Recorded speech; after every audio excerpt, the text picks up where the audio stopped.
prophets were specifically revealed to the Prophet ﷺ to grant firmness and tranquility to his heart in the midst of his hardest moments, like Surah Yusuf.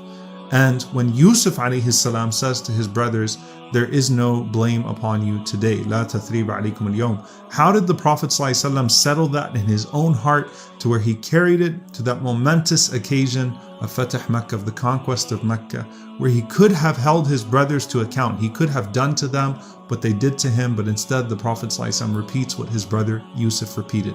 It settled in his heart when he was still in Mecca being persecuted. It stayed with him when he returned to Mecca as well, and that's what he said. لا تثريب عليكم اليوم, right?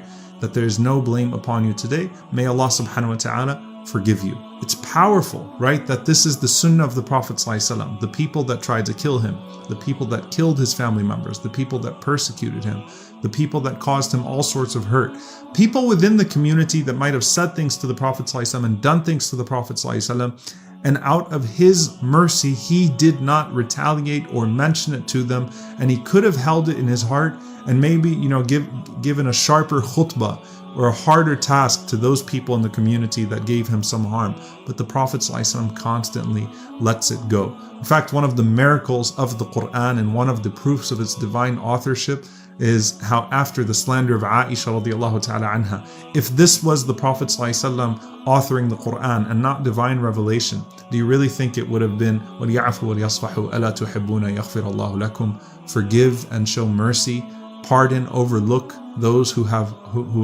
harmed the Messenger ﷺ with this horrible slander? Don't you want Allah subhanahu wa ta'ala to forgive you and show mercy to you? If this was a man alayhi salatu wasalam who was, as they claim, authoring the Quran himself and doing it in accordance with his personal goals, wouldn't it have been one of a vindictive nature of going after those that harmed him? Rather, it was forgiveness and pardoning and mercy.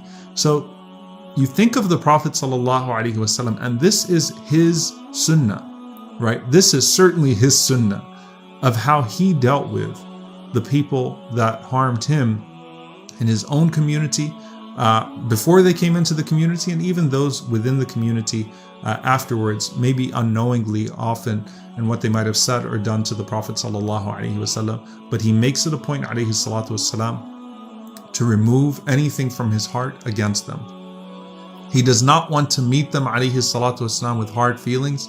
He doesn't even want members of his community to tell him things about other members of the community in a way that he might have hard feelings towards them, alayhi salatu wasalam. He wants to have a heart that is always salim, that is always at peace with everyone.